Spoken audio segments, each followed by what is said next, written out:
the Beat is a lo-fi negative 2020 release. Have fun vibing, Meganisters.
All right, ladies and gentlemen, everyone tuning in right now, welcome to the finals of the third season of the Taylor Pokemon Association.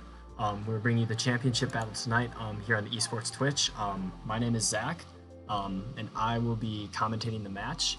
We have two amazing coaches who have battled through the regular season and the playoffs to get to this spot, and we will get the battle going for you guys very shortly. Before we do, I'm going to quick show you guys the teams that we're going to be that the coaches will be bringing, how they did in the regular season, stuff like that. And then in just a few minutes, we'll get into the live action. I'll be commentating as the battle goes. When the battle is over, the coaches have said that they might hop into a call. We might get to hear some thoughts from them. And then after that, we'll be having the awards for the third season of the Taylor Pokemon Association.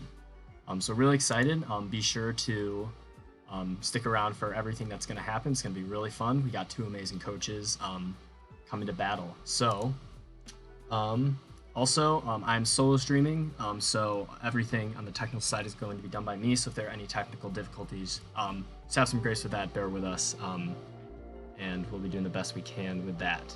So that being said, we're going to start by quick looking at BB's team, coach of the Minnesota Lycanrocs. We'll be bringing This team consists of Tapu Koko, Garchomp, Mandibuzz, Jirachi, Salazzle, Blastoise, Girder, Tangela, Licky Licky, Tornadus, and Galarian Mr. Mime. Ben has used this team as a very prominent Volturn balance, with Tapu Koko and Garchomp both being on the top kill leaderboard. Bulky threats like Mandibuzz, Blastoise, and a lot of strong utility in Pokemon like Salazzle and Jirachi that can spread status and use a lot of Volturn to get around, bringing in his heavy hitters. Ben went 8-2 in the regular season, and then won versus the Toronto Rayquazas as well as the LA Nidokings to get to the finals. He's sitting at, I believe, a differential of plus 29 with that 8-2 regular season record. So expect to see a lot of that high-powered Volturn offense from Ben. Then for Sturgill, coach of the Tennessee Titan Growths, having Kartana, Nidoking, Slowking, Spectre, Zoroark, Flygon, Hitmonchan, Rotom Frost, Colossal, Sylveon, and Skarmory. Making a few trades, but ending up with this squad, a very threatening team, using the wall breakers of Kartana and Spectrier to just blast holes in opposing teams. Some sneaky pivots like Zoroark and Flygon being very good, along with a very bulky defensive backbone of Sylveon, Skarmory, Slowking, with Nidoking to punch holes in balance builds. Sturgill went 7-3 in the regular season with only 3 losses before beating, I believe, Spac in the NASCAR Blast and myself to reach this point. Expect a lot of bulky builds with a lot of pivoting to get in those heavy hitters that I talked about. So with that being said, gonna quick pan over just to make sure all the coaches are ready to go. I believe we have the battle started, so We'll get that graphic up in just 1 second. All right. So BB versus Sturkleys, we see Ben bringing Jirachi, Salazzle, Garchomp, Mandibuzz, Licky Licky, and Tapu Koko. And then Sturkleys bringing Slowking, Nidoking, Rotom Frost, Sylveon, Kartana, and Colossal. Just quick say the coaches that are good to start. And if you would like to hop into battle, the coaches should have posted the link in the Pokemon tab of the Discord. If you'd like to watch there, be in the chat. You can also feel free to talk in the Twitch chat as well. But whenever the coaches want to get started, they can. Want to do the first turn. So we see no Spectre on Sturkleys' side. BB having a couple of really solid answers to that. Mandibuzz and Licky Licky, that's not too much of a surprise. Sylveon and Nidoking being very hard special breakers on Sturkleys' side. So I'm guessing Ben has potentially a lot of Spadef on Licky Licky, Mandibuzz, maybe utility Jirachi. Having that Nidoking on Sturkleys' side is going to be very beneficial for shutting down that Tapu Koko. Koko, without hidden power in this format, not being able to really break past that Pokemon. So that's really good on Sturkleys' side. Having that Rotom Frost is also very beneficial for him being able to Blizzard the Garchomp, which would be Ben's ground immunity. So yeah, this is looking like pretty much a build that I would expect. Last time these coaches fought, I believe it was a very narrow victory for BB. But anything can happen this time. I also just noticed that half of Sturkleys' team is rocking a nice little purple-pink color scheme, so that's very aesthetic and nice to see. So both coaches are going to be selecting their first moves momentarily. And with that, we will get started as soon as they are ready.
All right, and with that, we have our leads. We have BB leading off with the Jirachi, and Sturkleys leading off with the Rotom Frost.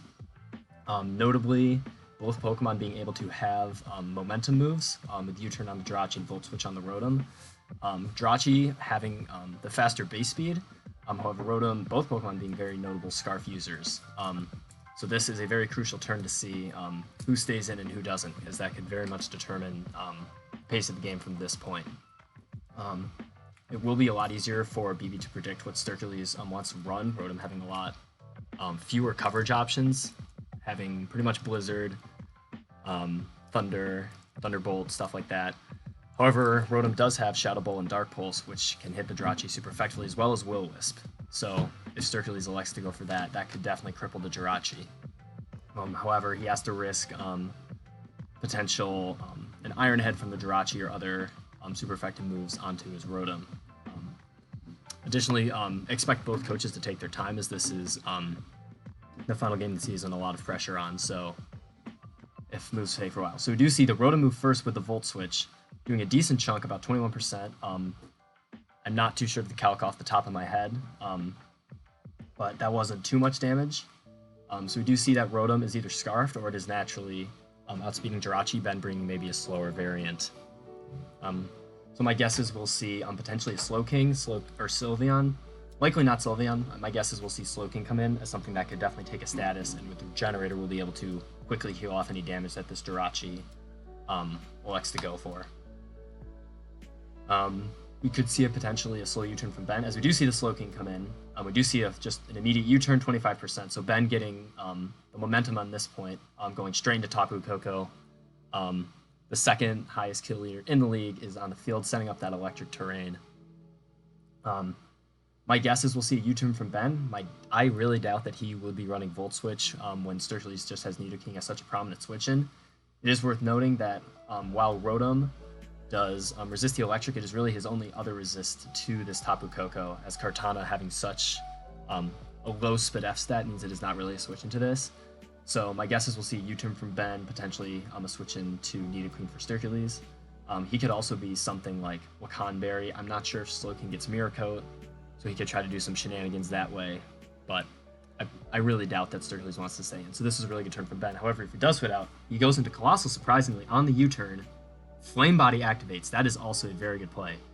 Colossal having a pretty strong Spadef stat, meaning that Coco's Thunderbolt wouldn't be doing too much, assuming that he wasn't Specs.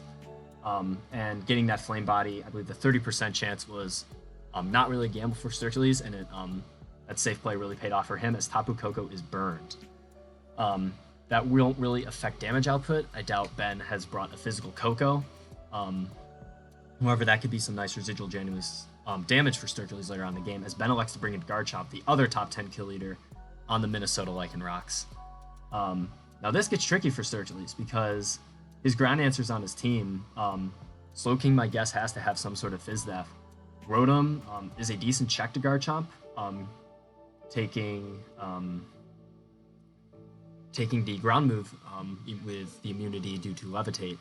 But Rotom doesn't want to switch into an offensive Outrage or Dragon move. Sylveon could potentially be a play, but depending on his set, Earthquake could definitely two-shot that Sylveon on the switch. So despite getting that burn, this really doesn't put Sturgis in too much of an advantage situation. Unless this is some type of Shuka-Berry lure, and he can live in Earthquake, and could go for Will-O-Wisp. That's definitely some. I know Sturgis has run Shuka-Berry Colossal in the past. He's very comfortable with this Pokemon. So I would not be surprised if he stays in and is Shuka-Berry. He's not Air Balloon, worth noting. And I'm not sure what the calc would be. It's still a 4 times effective move, but Colossal has a lot of bulk. So we do see the switch into Slowking, as Ben elects to get up his rocks. I do very much like that play. That will get residual damage 25% on the Rotom and the Colossal if they're not heavy-duty boots, and neutral damage on Slowking and Sylveon, and kind of negligible damage on the other two. But that's huge for Ben. Sturgis definitely has hazard removal on his team. Colossal is a very good rapid spinner. Kartana and Rotom both getting defog. So this is definitely not the end of the world. Sturgis does not have anything that's quad weak or anything like that. But that's a very solid play from Ben, not trying to predict. But that makes me potentially guess that Colossal does not have Shuka, or it's not a lure at that point. Or maybe he just didn't want to overestimate that point in the game. So at this point, BB does definitely not want to stay in here. Slowking getting Scald and Ice Beam, both of which will put this Garchomp in a very bad spot. BB does have some pretty solid answers to this, Licky Licky and Mandibuzz, both notably being solid switch-ins. However, Sturgis has notably ran Teleport on a Slowking very, very often this season. Pretty much anytime he's not running AV, he has Teleport, which, for those who don't know, switches you out, but it always goes last. It has a very, very low priority. So if BB were to switch out, Sturgis would get the initiative and be able to go in really whatever he wants. He could go into Colossal, try to get rocks away, Sylveon and try to set up. So we do see these Tapu Koko come in. Trick Room from the Slowking. This just got incredibly interesting. I don't think we've seen a Trick Room Slowking come out from Sturgis yet. So this is a very interesting development. I don't think Slowking can kill Tapu Koko, however. Even if he is some sort of like Life Orb Hydro Pump, I don't think that will be killing this Tapu Koko. My guess is we'll see another U-turn from Ben, unless he wants to go into Licky Licky or something to just try to take whatever this Slowking can do. We might see a Teleport again from Sturgis on this Koko. Getting Regenerator, getting all that health back would be very, very beneficial. I don't know, this is a very interesting development, and this might, this definitely has the likelihood to catch Ben off guard, EB, because, yeah, he could definitely be running. Colossal has very low speed. I believe it underspeeds everything on Ben's team. He could definitely also be running a slow Sylveon. However, Sylveon will be doing as much when there's a Jirachi and a Salazzle, two very solid switch-ins. So it'll be interesting to see how Sturtles wants to take advantage of this Trick Room. Both coaches thinking very hard about their decisions, making sure that they're not at a disadvantage. Turn 4, we're already about 10 minutes into this battle. And there are 4 turns. Sturtles has 4 turns to take advantage of the Twisted Dimensions, the Inverted Speed, and only 1 turn of Electric Terrain left before that. It's that not really having too much effect. Sturtles could also be running a slow Nidoking. So we do see U-turn. My guess is because Coco went first in that Trick Room, we will see a teleport from Slowking. BB not wanting to risk the Nidoking coming in, making a safe mid-ground for U-turn. But this means that Sturtles is going to get the momentum in Trick Room. So we do see the Midna come out, solid Zelda reference there, and we do see Nidoking. So Sturtles has used this Pokemon very, very well. My guess is this is some kind of zero speed Nidoking meant to kind of tear holes in BB's team because Nidoking. So we do see a Protect from the Jirachi on the Earth Power, stalls out a turn. Now BB has to try to find a switch into this Nidoking. This could be a very crucial turn because Mandibuzz is really Ben's only resistance to ground, not counting Licky Licky. And if Nidoking elects to predict that and go for Thunderbolt or an Ice Beam, this could be very bad. So we do see the Licky Licky come in on the Earth Power, doing 39%, that Licky Licky having a lot of Spadef investment. And it looks like BB is going to get out of this Trick Room situation. So we do see a Focus Blast, Focus Miss on the Wish. Based on the Earth Power damage, the fact that BB went for Wish, that would not have killed. However, we do see the Licky Licky underspeeding the Nidoking in Trick Room, so we know that Nidoking is faster. That Focus Blast would not have killed, and if BB has Protect, that didn't really matter a whole lot. I do anticipate Sturtles switching here. Licky Licky notably does not have a momentum move. There's no U-turn or teleport that will get it out of the situation. So if BB switches, it is going to have to be into the face of this Nidoking. Licky Licky not having the best offensive stats means that it's not going to be doing a ton of damage to this Nidoking. Could have Ice Beam or Earthquake or something like that to hit it super effectively, but it will definitely not be killing. However, Sturtles has to note that if he hits this Licky Licky, Wish will bring back 50% of its health, putting it essentially back to full. We have the Earth Power doing 40, bring it down to about 33, so he'll be resting at a solid about 83% when all is said and done after this turn, if he elects to stay in. Regardless, something is getting healed, which is very fortunate for BB. He played around that Trick Room very, very well. And Spadef Licky Licky putting in so much work as it has for Ben all season. Using this Pokemon as a very, very fat wall, only being weak to fighting, which is a type that we don't see represented on this field or in a lot of teams in their higher tiers, which means that there won't be too many super effective hits coming this Pokemon's way, which means it is free to just sit there, Wish, Sponge hits, knock off items, being very, very good in that regard. So we'll see what the coaches go here. My guess is Sturtles will elect to switch out. The unpredictability here is a little hard because he doesn't really know what this has aside from Wish. There's not a ton of offensive pressure, as he can calc that Earth Power damage, knows that's probably pretty Spadef invested. My guess is we could even see a Colossal switch in here. He might try to get rid of the rocks. That'll make a lot of sense so that he doesn't have to worry about those. We do see the Rotom Frost come in, takes the rocks damage, as we do see the Heart switch back into Jirachi, getting that back up to full, and we are back to a turn 1 situation with this Rotom against the Jirachi. So this does show that the Jirachi, or the Rotom rather, is not heavy-duty boots, as it does take that 25% from the Stealth Rock. So that play really paying off from BB.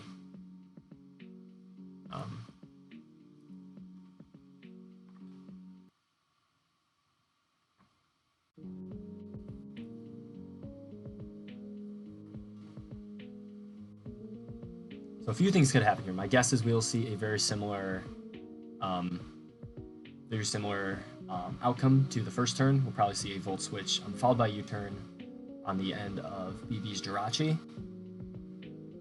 Both coaches just wanted to take a little bit of extra chip. The first time, Rotom Rotom switched into the Slowking, which allowed Ben to get in the Tapu Koko. So see if that happens again. Tapu Koko has only shown U-turn thus far. Ben playing very, very safe in preservation of what likely is his win con should Nidoking go down.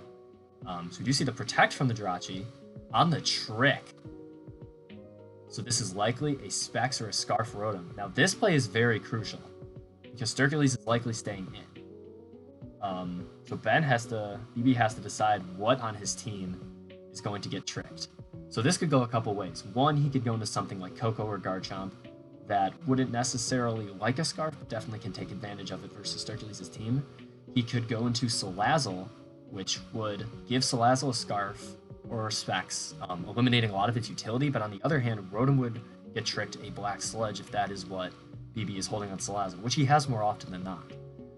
He's not going to want to go Licky or Mandibuzz, and probably not even Jirachi, seeing that this has had Protect and U-turn thus far. Showing to be more of a utility set. My guess is Sturkleys knows a lot of the bulk, calcing that Rotom's Volt Switch damage. So this puts BB in a difficult spot. I'm a big fan of Trick Rotom, so he lets the Jirachi get tricked. So Sturkleys gets a Shuka Berry, which will not be doing him a whole lot of good, as Rotom is immune to the ground type moves, and Ben is able to bring in Mushu, the shiny Salazzle. So Salazzle being in is a very difficult spot for anyone, as Salazzle has a unique ability called Corrosion, which enables him to Toxic every kind of Pokemon, including Poison Steel types.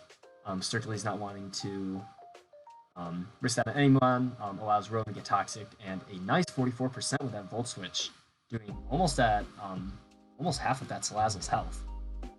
Very sizable chunk. It is worth noting that nothing on Sturkleys' team, unless it is Scarfed, outspeeds this Salazzle. So if he goes into Nidoking, or he'll have to take a Toxic or a Flamethrower or a Knockoff or something along those lines if he wants to kill the Salazzle, which is one of the reasons why Salazzle is good. Having that fast Pokemon that can get free Toxics on anything is a very valuable asset, especially for Volt Turn balance like BB has. My guess is we might see a Colossal switch here. Sturkleys electing to get rid of Rocks because Salazzle really can't touch Colossal aside from getting that Toxic off on it. However, that could give him a nice free switch into Garchomp to give Colossal some rough skin damage, as well as getting Rocks back up again if he so chooses. So this is a very crucial turn for Sturkleys. My guess is we will see Nidoking come in, just because it's a free kill. We do see Slowking, interestingly enough. So Sturkleys showing that he's willing to let his Slowking get Toxicked.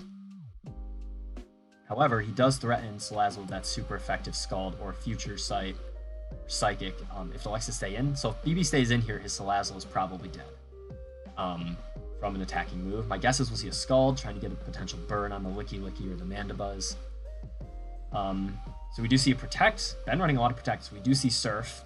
So Sturkleys not getting cheeky, going for a Teleport. No Black Sludge or anything from that on the Salazzle. So potentially a Berry, or something along those lines as well.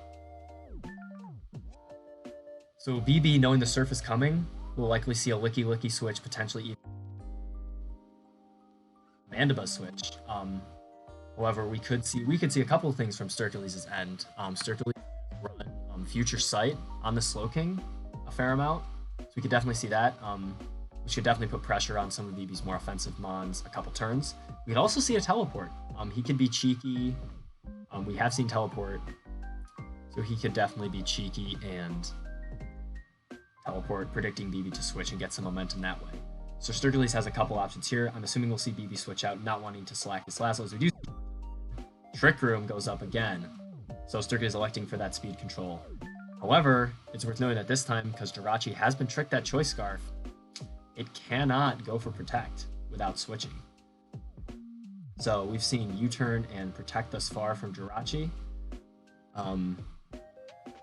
So this still puts Sturkleys in a pretty advantageous position. BB might not, or Slowking might not be able to do a lot to the Jirachi, but the Jirachi has to pick a move at this point. My guess is we'll see a U-turn, potentially Teleport from Sturkleys, which allows him to get in a massive threat.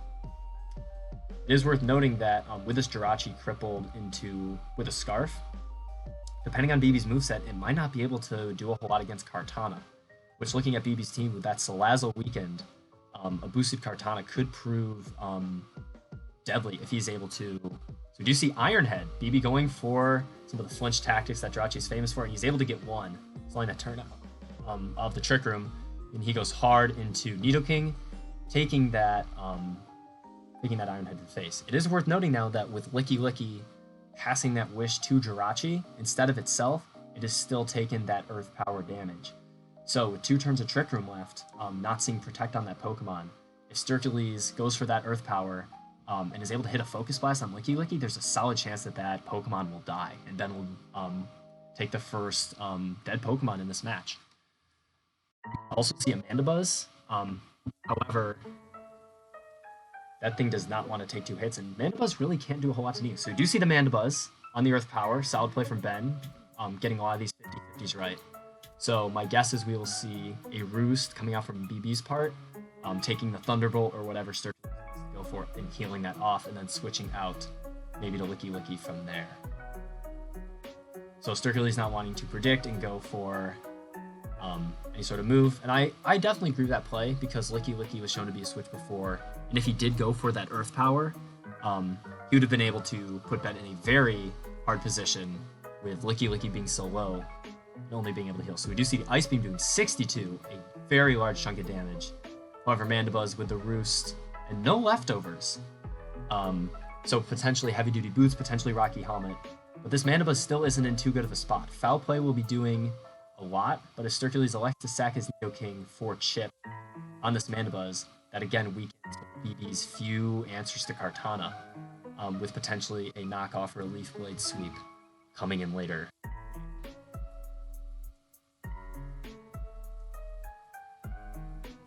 So this is a very interesting turn. BB has not revealed any offensive moves. He could be Foul Play, he could be Knockoff, Brave Bird. All those are possibilities. Sturkey's has a couple very solid answers. We could see a Sylveon here. I'm electing to go for a Hyper Voice as Jirachi is crippled and Salazzle is incredibly low.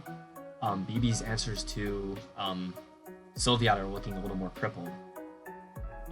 He could also go Colossal again and try to get those hazards off. So we do see the Jirachi come in on the Focus Blast, 39%. So this is a position that is very odd for both coaches. Sturkey's does not know what BB's last moves are. We've seen Ironhead, which BB showed he's willing to go for to get some flinches. However, we've also seen U-Turn. And if BB goes for U-Turn, as Sturkey stays in, he has to keep switching into this Nidoking, which could prove to be very, very deadly considering some of his Pokemon are so weakened. But that Jirachi taking that damage is huge for Kartana late game. However, if Sturkey's elects to switch out and BB is able to get off a U-Turn, Koko or Garchomp can come in and start putting a lot of offensive pressure on Sturkey's team. Especially with Rotom solo, Rotom has become no longer really an answer to anything on BB's team. With the Toxic and the Stealth Rocks up, that thing is going to be coming in on a very low amount of health. So we do see Slowking come in. We see U-Turn. We do see a U-Turn. So BB making an aggressive play. We'll probably see Tapu Koko come in at this point. And at this point, Nidoking, yep, there's the Tapu Koko. Nidoking is far less of a solid switch into Koko as it is getting whittled down. I believe it's at 55% or so. And Ben just keeps on putting on the pressure with these offensive pivots. Like I said, his team's so good at U-turning and Volt switching around. It's very hard for his opponents to get any sort of momentum. So we have seen Sturkey's willing to stay in on this Tapu Koko before. However, this Slowking is under a lot of offensive pressure from BB's team because at this point it's looking like his best switch into Garchomp. And he really needs this thing healthy. However, if he does switch out, Regenerator will pretty much bring him back to full health, which will be very beneficial for Sturkey's. However, if Ben predicts that and goes for a U-turn, it puts Sturkey's at a disadvantage once again because Ben gets momentum. So this is a very crucial turn for both coaches. However, if Ben stays in and elects to Thunderbolt on the Nidoking, that puts Ben, again, back in a position where he has to find switch-ins to Nidoking. And so both coaches are finding their defensive switch-ins kind of weakened. We do see the Colossal on the Thunderbolt not doing a lot. That looks to be a pretty spadef Colossal in terms of investment, or Ben's Koko is more utility and doesn't have a lot of offensive investment. We haven't seen an item yet. So this this could go a couple different ways. Sturkles could elect to remove rocks, or he could elect to get up rocks of his own. He has to decide whether or not trade-off is worth it. As we see spikes actually go up on Sturkles' side. Now this is interesting because BB definitely could have Earthquake on his Licky Licky. I'm not even sure if that will kill Colossal with no attack investment, unless BB is running some attack, in which case that'd be a bold move for him to go for. But if he doesn't have Earthquake, this thing really can't pressure. So we do see the Wish as Sturkles gets another layer of spikes. So this, I very much like this play from Sturkles because it puts pressure on Ben's mons, namely Mandibuzz or Coco in this case, to defog, getting rid of rocks on his side of the field, Ben not having a spinner. So this makes me think that BB does not have Earthquake on his Licky Licky as he went for a Wish, unless he predicted Sturkles to switch and went for a Wish. So we do see Garchomp come in, takes the spikes damage. Heat Crash. We do see Rough Skin, no Rocky Helmet, and Garchomp is in at full health, 100%, putting a lot of offensive pressure on Sturkles. But 2 spikes are up, which will be very good against the Jirachi. Everything but the Mandibuzz. Putting a lot of pressure on that to defog should Ben not want this chip damage. However, my guess is we will see the Rotom Frost sack. At this point from Sturkles, we do see the Rotom Frost come in, take the rocks on the Earthquake. So maybe not. However, this is probably just a free kill for Ben. Assuming he's not choiced, he could definitely be, I've seen many a choice band, choice Scarf, Stealth Rock, Garchomp. If that's the case, BB's in a bad spot. However, knowing Garchomp easily naturally outspeeds this Rotom, this should be an easy Dragon Claw or Flamethrower or something like that.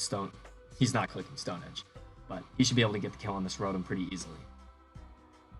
However, Rotom did a fair amount, got that trick off on Jirachi, severely crippling its utility for later in the game, which could be very beneficial should Kartana get a Swords Dance up, because all we have seen is Iron Head and U-turn for offensive moves coming from that Jirachi. So if his last move is Wish, or some other sort of utility, or coverage move that is resisted by Kartana, that has been crippled for the late game. So we do see the Dragon Claw, and Sturkles takes the first death, turn 26, at 10:30 p.m., half an hour into the game. First Pokemon goes down, and it is Rotom Frost. Frost empowers for the Tennessee Titan Growths. At this point, Sturkles does have a few options he can go for. Could see Slowking, and him try to get up another Trick Room and try to break with Nidoking and Sylveon. We could also see Sylveon come in, with BB's Jirachi being noticeably low with those spikes up. If he gets a prediction right and hits that with a Mystical Fire, that thing will die. Yes, they are probably doing a lot of damage calcing right now. Also worth knowing that Licky Licky is also low as well. So while Ben takes the first kill, at least I'm not getting 6-0'd. So my guess is we'll see Sylveon or Slowking here from Sturkles. I doubt he wants to go Kartana and try to take down this Garchomp when that's probably one of his win conditions, at least at this point in the game. Colossal won't be coming in. So we'll probably see Sylveon. Sylveon could definitely put a lot of offensive pressure on BB, and it could get to a point where he just wants to take some Earthquake chip and sack his Garchomp. Because depending on his set, if Sturkles has some sort of modest specs or modest life orb, especially if he gets a prediction right on what comes in, Salazzle will definitely die to a hit after the spikes, even if he resists the hit.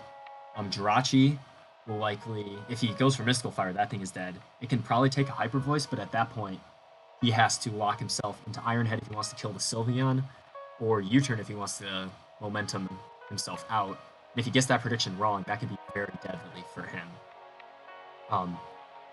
Licky Licky also probably does not have enough bulk at this point to really take on Sylveon with only Wish as its recovery and few offensive options to whittle that down. So this definitely looks good for Ben, getting the first kill, but Sturkles has a lot of momentum in this turn. So we do see Slowking, so looking to go for the more defensive option. We haven't seen the last move. We've seen Surf, Trick Room Teleport. Could have Ice Beam, definitely, which could certainly one-shot this Garchomp. And BB knows that as he goes hard into Mandibuzz. Quick Play, Teleport Very nice play from Sturkles, forcing the defensive option from BB as he goes into Sylveon. Tonks is here. Amazing Harry Potter reference. We do see leftovers, so BB doesn't have to switch into Spec Sylveon. And not bringing that Zoroark, so we know this is, in fact, Sylveon. So this is in the situation... So Sturkles essentially brought about the situation I was talking about. However, instead of having this in on Garchomp, where he might have to take an Earthquake, now has this in against a Mandibuzz, which cannot really touch it. So Jirachi takes Spikes. On the switch and goes down to 45. We see Wish. So more of a defensive option coming out from this Jirachi.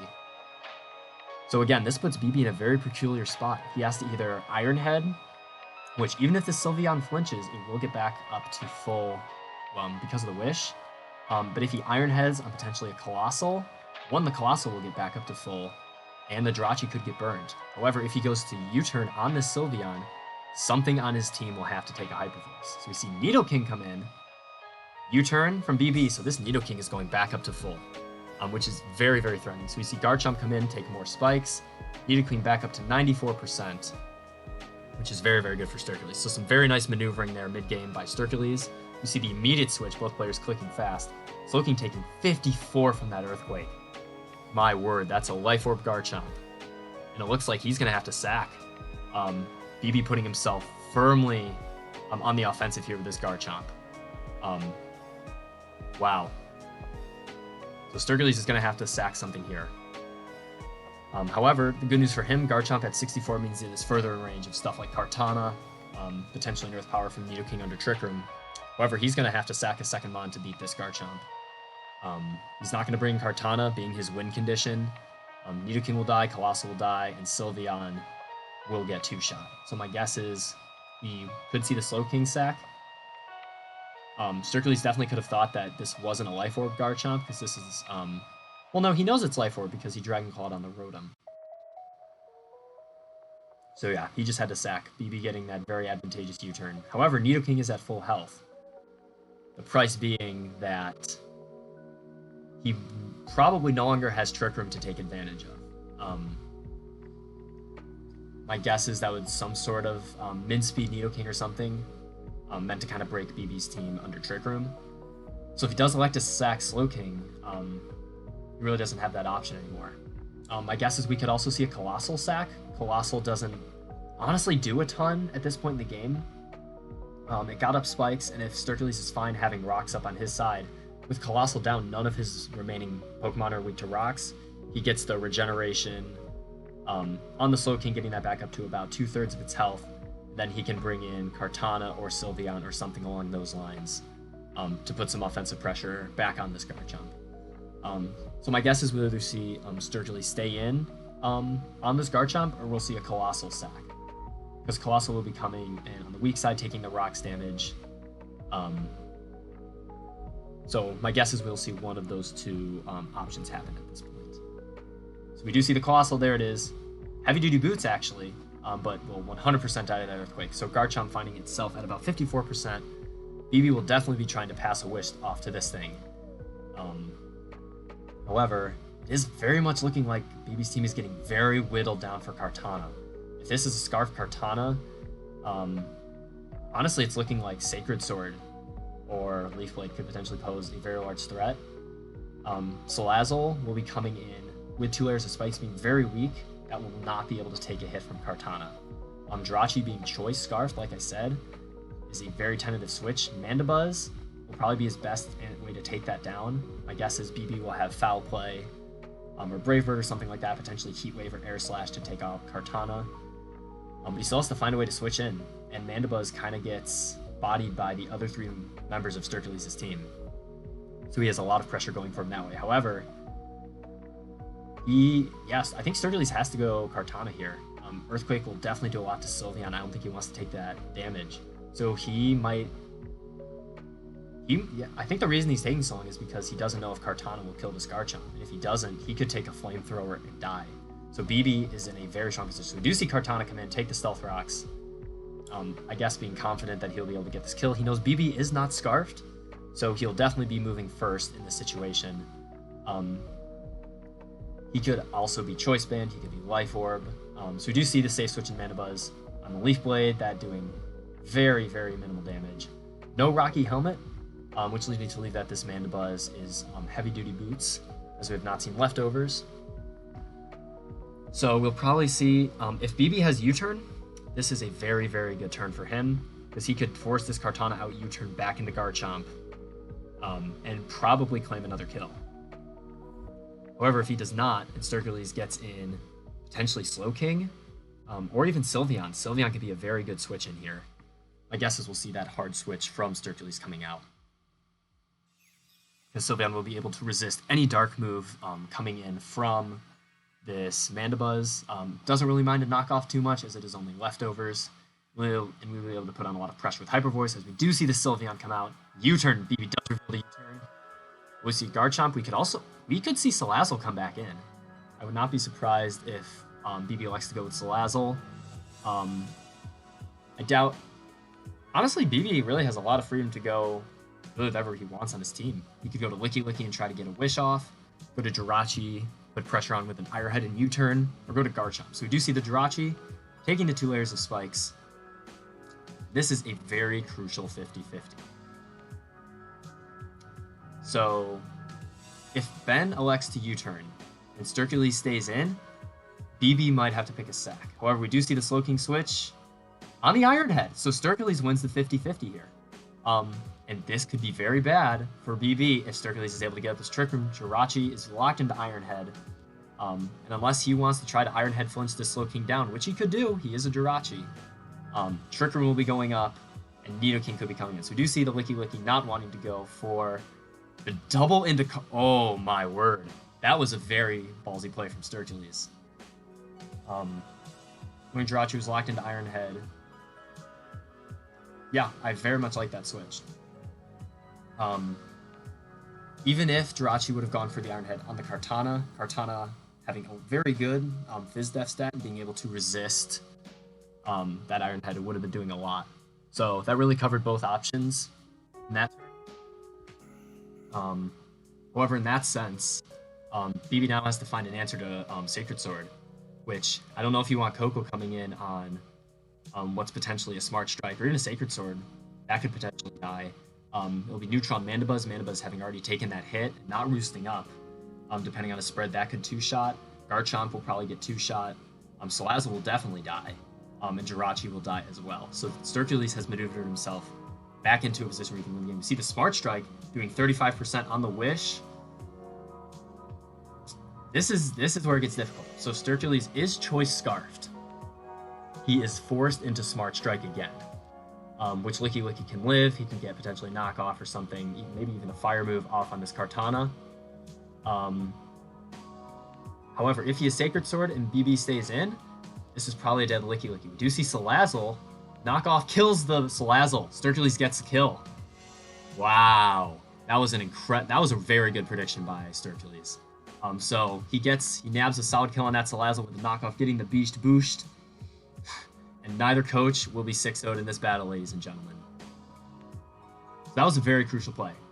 However, a couple things to note. This Kartana is not Choice Scarfed, which means that Coco will be outspeeding it. So, BB has not... I don't think it's an offensive Coco based on the damage that's been done, and it will still be resisting Thunderbolt and Dazzling Gleam. However, Sturkleys can't let this Kartana take too much damage if he wants to sleep with it. Now, this is an interesting switch.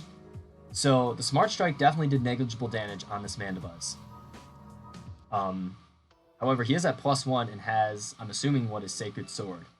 However, based on the fact that Ben brought this in, I'm assuming he thinks that this is not a roll and Mandibuzz will be able to live. I'm assuming he has Foul Play or Heat Wave, potentially Air Slash.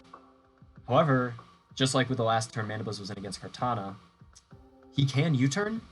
However, if he U-turns and Sturkleys stays in, that would be very, very bad for BB. However, if Sturkleys switches out into Nidoking or Sylveon and BB goes for an attack, like Knockoff or Heat Wave, that's also problematic for him because now he has to switch into that. Licky Licky is lower after taking that hit. So we see a Swords Dance from the Kartana. Oh my word. That was incredible. Wow, that could change a lot. So he essentially Sturkleys predicted BB to predict him to switch out. And the mind games have begun, ladies and gentlemen. Probably just gentlemen. But, so if Ben had stayed in, if BB had stayed in and gone for a foul play or a heat wave, this was a dead Kartana, and I think that was the game for Sturkleys. So Sturkleys pretty much putting it all on the line right here. And now BB has to find a switch in to this +3 Kartana. So I think at this point with this play, it comes down to if Tapu Koko can kill this Kartana. If Tapu Koko cannot kill this Kartana, I think this is Sturkleys' game. I think he has brought it back. However, if Tapu Koko is able to pick off this Kartana with a Thunderbolt, Sturkleys lets that happen, I think BB definitely has the game, because Sturkleys has negligible offensive pressure and it's all slow. You see the Koko come in, hurt by the spikes, leftovers, negated by the burn, and now I think we're going to have to see if this Thunderbolt kills. Kartana having paper-thin, no pun intended, special defense. However, Will is resisting both the Thunderbolt and the Dazzling Gleam.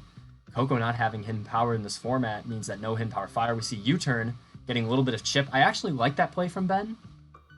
Getting a little bit of chip. Maybe that puts him into range. I don't know either coach's investment. Sturkleys could definitely have Spadef on this as well. However, that burn means that the U-turn is only doing 9%. We see the Licky sack come out. Licky Licky's hurt by the spikes. We'll go down to the Leaf Blade. Sturkleys gets another beast boost up to 4 boosted stages of attack. You see Tapu Koko come back in, hurt another round by the spikes. So he lost his Witch support right there with Licky, which honestly I think is fine, provided that it was low. It wasn't really getting a wish off or anything either. However, this could be the game right here. This could be Sturkleys' 3rd title in the TPA in a row. If he lives this hit. However, if he dies, I think that's game. Because Garchomp can just come in and probably kill every single mon left on his team. So I think this comes down to how much special attack BB has, how much bulk this Kartana has. Right down to the wire. And I would expect nothing less from these two coaches. Both coaches obviously typing away at the damage calculator right now.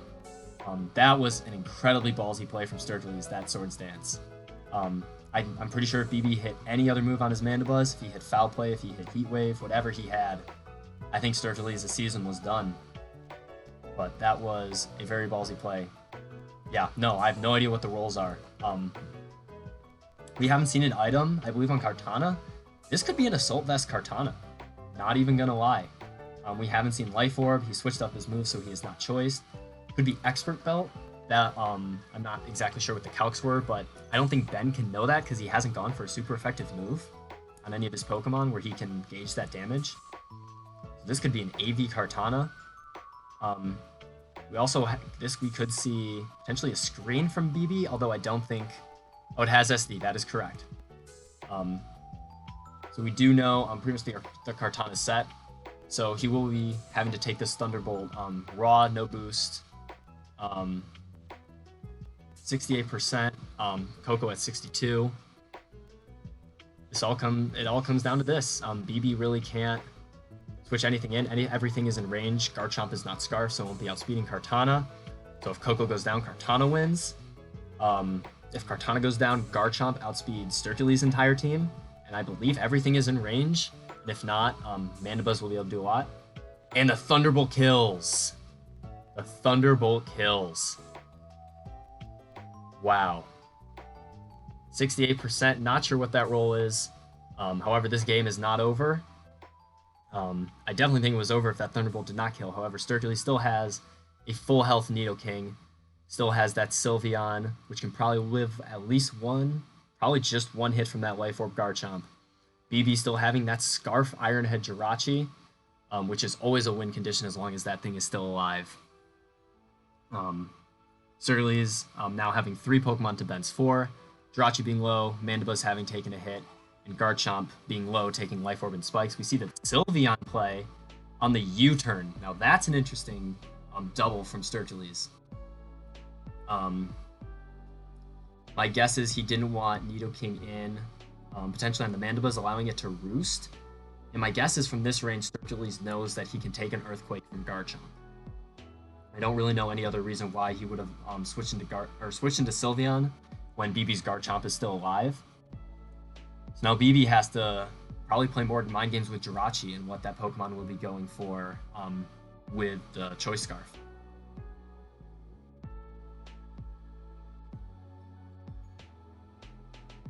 This is coming down to the wire. Both coaches having to meticulously plot out their end games at this point. So we do see the Garchomp come in, takes another round of spikes, finds itself as 37. Pretty much a sneeze from any of Sturkey's Mons will kill at this point. The leftovers bringing Sylveon back up to 78. This Garchomp is Life Orb, probably max attack, potentially even Adamant. But Sturkey's probably has a lot of HP, and my guess is some defense on this Sylveon. So this might be another instance where both coaches are just hacking away at the damage calc, trying to figure out what their optimal play is.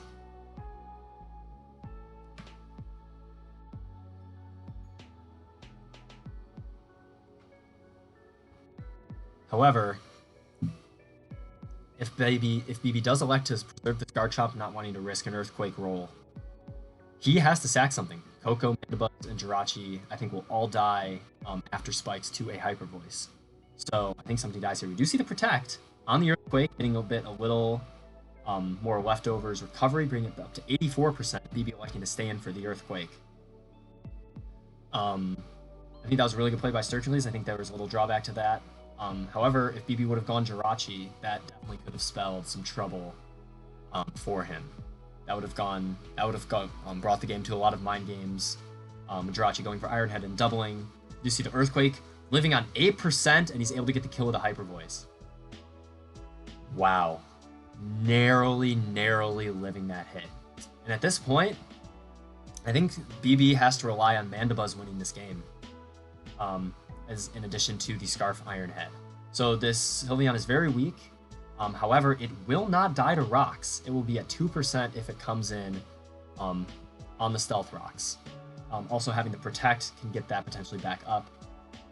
So this is a very interesting endgame. Sturkey's having Nidoking, which essentially hard counters Tapu Koko. Koko really can't touch Nidoking at all.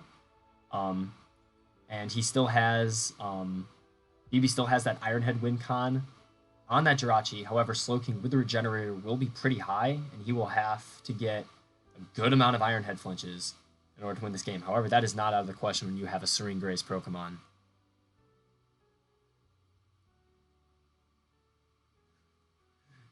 BB in the chat saying that he thinks he lost, and Sturkey saying that he thinks it's 50-50.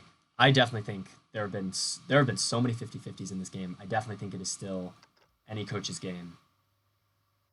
But both teams are looking fairly weakened, only 3 Mons apiece. Sylveon, Jirachi both at around 10%, 10-15%.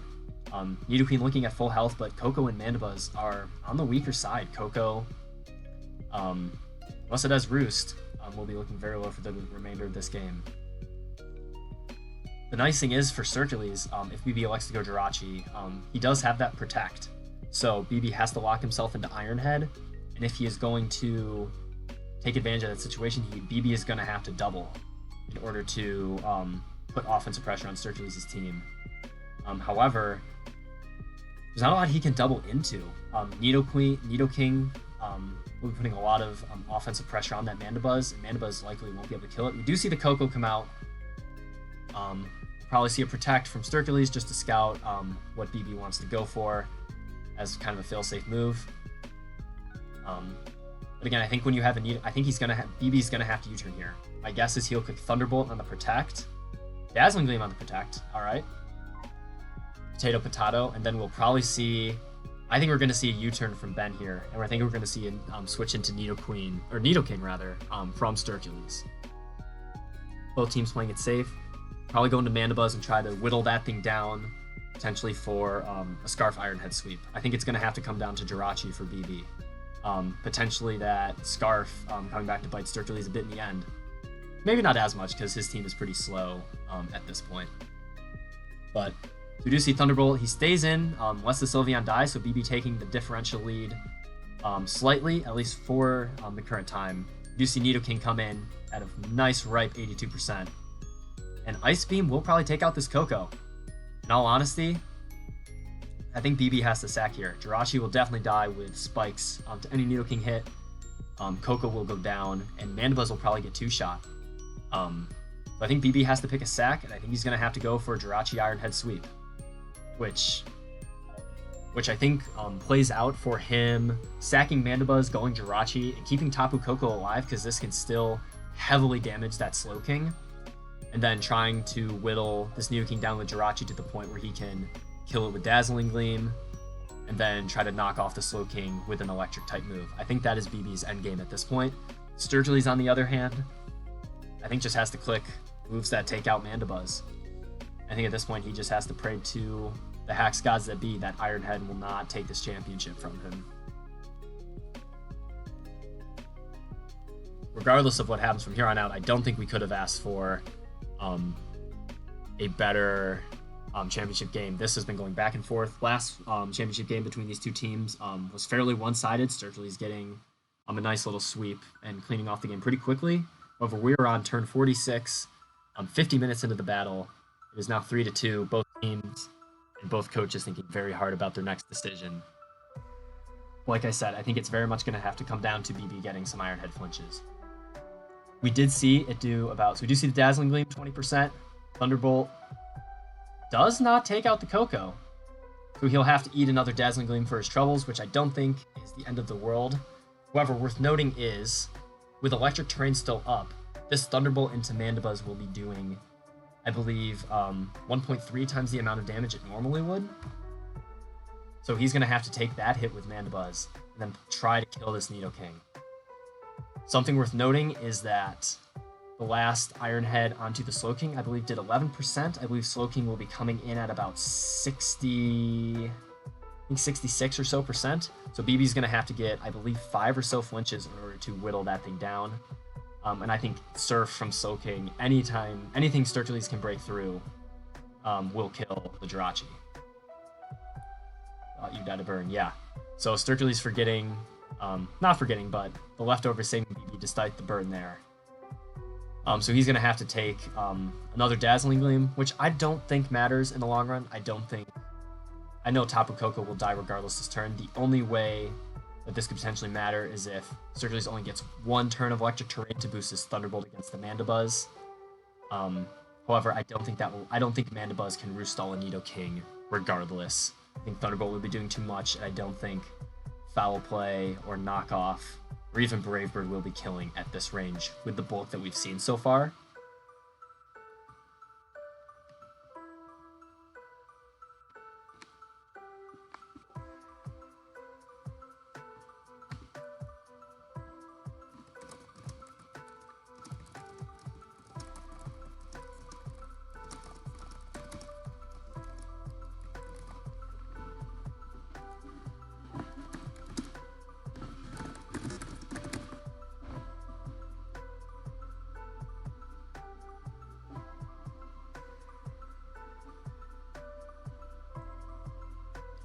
So I'm not really sure. Okay, yep, so there's the Dazzling Gleam. Gets a crit.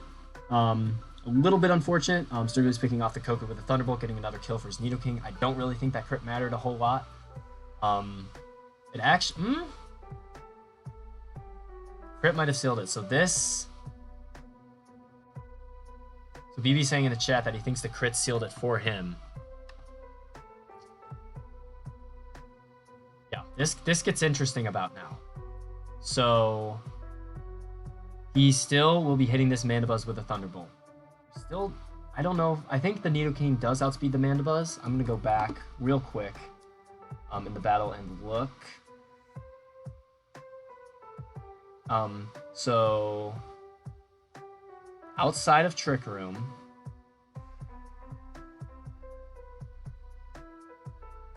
no, Mandibuzz outspeeds. Mandibuzz outspeeds. So this comes down to what offensive moves Ben has on his Mandibuzz. If he has, I'm assuming uninvested Brave Bird will kill this Nidoking at 30. However, knowing that Sturgily's was a Trick Room Nidoking, he probably has a lot of HP investment. So if BB's an uninvested Mandibuzz, this Brave Bird might not kill. I don't know the calc off the top of my head, and that's assuming he's Brave Bird. If he is knockoff, it's even less of a chance. All we've seen is the utility moves from this Mandibuzz. So again, this just comes down to. However, Sturgis is an electric terrain. I'm gonna go back real quick and look at how much that Ice Beam did. Ice Beam did 62, so this Thunderbolt will 100% kill Mandibuzz with the electric terrain boost. So BB's electric terrain could come back to bite him in the end. Actually, BB's play might be to sack Jirachi. If he has a dark move on this Mandibuzz, he could sack Jirachi so that electric terrain goes away, and then he will be able to live a hit. He'll be able to Brave Bird or attack the Nidoking, live a hit, and then attack it again, and then roost on the Slowking, and then proceed to kill that with a dark move. So it all depends on what BB has on this Mandibuzz. It is now 2 apiece. Down at the wire, turn 48, 1 hour into the battle. Both coaches thinking very, very heavily about their decision.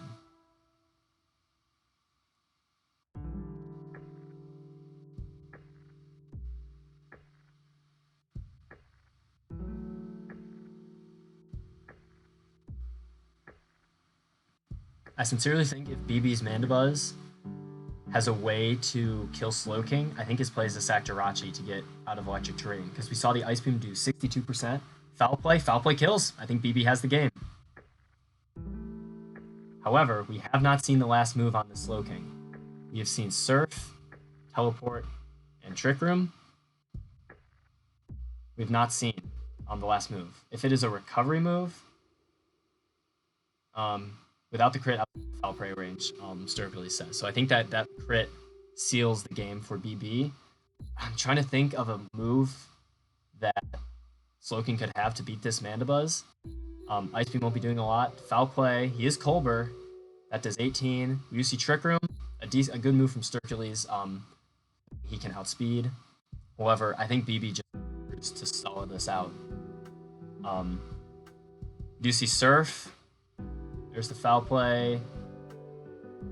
And I don't think a crit Surf will take it out. And BB takes out the last kill of the season with the foul play from Mandibuzz, taking the 2-0 victory over Sturgis in an absolute nail-biter. Fantastically played to both coaches. Very intense down-to-the-wire game. I'm going to be putting back on the stream in just 1 second. I'll be loading up the awards really quick, and then we will finish off the stream. So we'll be right back with those, and we'll see you soon.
All right, ladies and gentlemen, we are back. Real quick award stream before we call tonight. I have BB here with me, reigning champ. If you would like to say a couple words, I'll give you like 10 words. What's up, guys? This is Circular's last game in the TPA, so happy to beat him before I send him off. I'm just kidding. Ben, it's been a pleasure having you in the league. Nothing but good things to say about this guy. That was a really great game. Glad that's how it ended. Sorry about the crit. But not really. Just kidding. The most gracious man to ever hacks me out of the playoffs is this man, Circular. So cheers to him. Fantastically fought by both of you. We're going to do awards real quick. With this layout, I can't see Twitch chat, so we're just going to go with it. Yeah, we'll just go with it. So we got the most offensive Pokemon, and these were voted by the coaches, with BB and I holding a bit of a tiebreaker. But this nomination, pretty unanimously, was given to Crocodile, Jason's Minnesota Mudkips. This thing freaking popped off. Yeah. This thing got a lot of sweeps. Scarf Moxie Crook is just a monster. Yeah. Jason played this thing really, really well. Despite not having maybe the record he would have wanted, this thing put in a lot of work, and it was a really bright spot for his team. For sure. We're not sure. Kind of a caveat for a lot of these. The doc we're using, some of the kill leaders and stuff didn't take into account some of the postseason stuff. So yeah, and we got this new doc. We got it off a Discord server I found. The doc kill leaders were a little confusing because we wouldn't count the playoffs either way, but it also didn't count the final game of the regular season. I probably should have calculated before if that monitored it or changed anything. But the top 10, all those mons were probably still in the top 10. Yeah. It just might have shuffled around a little bit. But overall, Crook very well deserving of most offensive Pokemon. Yep. And then for most defensive, another mon that made it on the kill leaderboard somehow. We have Ferrothorn of the LA Nido Kings. This was really unanimous. This was probably the most unanimous thing. Ferrothorn, I think, was like 6 or so on the leaderboard. Running a lot of Leechy, Protect, Body Press, just kind of shredding through teams. We did a pretty good job most of the season of getting rid of fire and fighting types and then just letting this thing go stupid. Stall boy. That's all I have to say. Stall boy. Good work, Reed. We have the Pokemon no one wants to face, none other than Suicune by Spac the Mask Blast. This thing almost beat me. This thing almost beat like everyone he played. Wincoon. That's what it means. That's or as he nicknamed it, the Coon. Dude, the Coon, man. Just Calm Mind, Pressure, Protect, Rest. I'm not talking about this thing anymore. That's all I'm gonna say. Good work, Spac. I hate this mon. You're awesome. But then we got the best low tier. This one was also pretty unanimous. I was a little surprised. My Vanillix, I think it was like 12th or so in kills. It was just off the leaderboard. This thing puts in work. Yeah, it totally puts in work. The more I realized, because I picked the Pokemon who are going to be calculated as the best low tiers from every team. And Vanillix was only 80 points, which I was kind of thinking 80 points and down for Pokemon. And I don't know. Maybe we should consider moving it up to 100 because it's really freaking good for a low tier if you don't have a solid steel type. Yeah, I don't know. Blizzard Freeze Dry super good. That Aurora Veil was really good for me. Yeah. This thing put in a lot of work and getting as many kills as it did was pretty surprising. Next we have best nickname, the most important award of the season. Cheeto Fingers. This was pretty unanimous. I don't like giving Zach awards, so you know that it wasn't biased. No, but this nickname is just so good, and I think this nickname is highlighted by Zach's week 2, whenever you played Strictly's in regular season. The sweep of Strictly's with Power Trip, Bulk Up Power Trip, Weakness Policy, Flame Charge, Incineroar.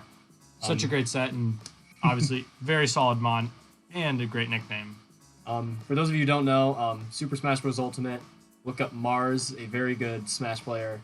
Look up when he plays Incineroar and watch those videos, and you will hear Cheeto Fingers all the time. And don't forget, ZSS sucks. Yep, ZSS sucks.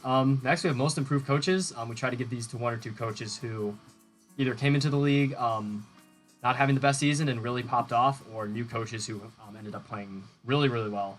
And we decided to give these to Reed and Levi, LA Nido Kings and the New Orleans Superiors, for having incredible seasons, both making the playoffs. Reed picking up a couple upset wins. Levi pretty much not having any game that wasn't close or within his range. I think his game versus me was one of my closest games. He almost beat Sturkey. I only 2-0'd Yeah, him. he almost beat Ben. He had one of the most volatile and scary teams. Yes. It's also really interesting to look at these two coaching styles. I remember one time you said when Reed was playing me, you said he was playing on his phone. Is that correct? I think so, yeah. Yeah, and so Reed, probably one of the most lax and doesn't need to prep a ton coaches, and Levi being a coach that loves to prep and comes in with a really carefully articulated plan. Mm-hmm. Just like the two different styles and how like they both really found success this season. Yeah. Both teams doing really well. Reed finding his way into, I believe, the 2nd seed. Or the 3rd seed at the end of the season. Levi sneaking in as well. But really good work to both coaches. Then we have the kill leaders. The Pokemon you see before you, Crook, being the kill leader. And then you see the left side is only dragons, which is hilarious. But Tapu Koko being 2nd on your team. You don't need to talk about that. That thing's insane. Latios from my team being 3rd. Then we have Sturgis' Kartana in 4th place. Your Garchomp coming in 5th. Fairthorn was 6th. That's insane. Fairthorn was surprising. Hathor 932's Zygarde of the Toronto Rayquazas. Yeah, with its 2 5-0 victories. Yeah. It had 5 kills in 2 games. That kind of just carried it on the leaderboard. Yeah. And then Levi's Terrakion and Dragapult getting 2 Pokemon in the top 10 at 9 and 8, and then Sod's Excadrill sliding into the 10th spot. So this is the kill leaderboard right here. Yeah, this is what the kill board should look like. This is our best kill leaderboard with no weird mons. I know my no Cramorant, no Slowbro, Fairthorn was on this year. I mean, nonsense. Hey, we love Cramorant. Yeah, we do. But probably should not be on the kill leaderboard. Let's be real. Yeah. Yeah. I just realized this is gonna be an error because I didn't fix that. But that's fine. Hey, professional stream. What did we say? Yep. Both of the coaches were Coach of the Year. I'm going to throw Ben's logo on here because he did end up winning. But both coaches having insanely good seasons, incredibly dominant wins. 8-2, 7-3, very good records. Mm-hmm. And then for the league MVP, based on the final game of the season, we're going to throw Garchomp up there. I would also like to give an honorable mention to my very own Jirachi. I was looking at the playoffs this season and at the playoffs today, just kind of recapping stuff, and realized it had, I think, 7 kills before the championship game, and it might have, and I don't know if it got a kill tonight, but still kind of helped a lot. It played a key role in my other 2 victories. So yeah, for sure. So that being said, season 3 champs, we got your boy. It's your boy. Yeah, but such a fun season. Thanks to Circules for hacking Zach, so I didn't have to play him in the finals. Great season to Circules. It was a pleasure having you in the league. Yes, sir. That ice cream was unreal. You will be missed. I'm glad we didn't let you get a 3-peat. But yeah. Cheers to everyone who came out and watches. People from the NDPL who came out. People from Taylor. Cheers to everyone who's watching the stream. Amazing season. Coaches will be reaching out with info. Probably in a little while. We're going to take a little break for season 4. We're going to have a lot of coaches coming back, a couple new coaches as well that we already know about. So stay tuned for that. Thank you all for coming out. Congrats to Ben again. Sturgis as well for a really good season. And we'll see you guys when season 4 comes back. Great coaching, and we'll see you guys soon. See you guys.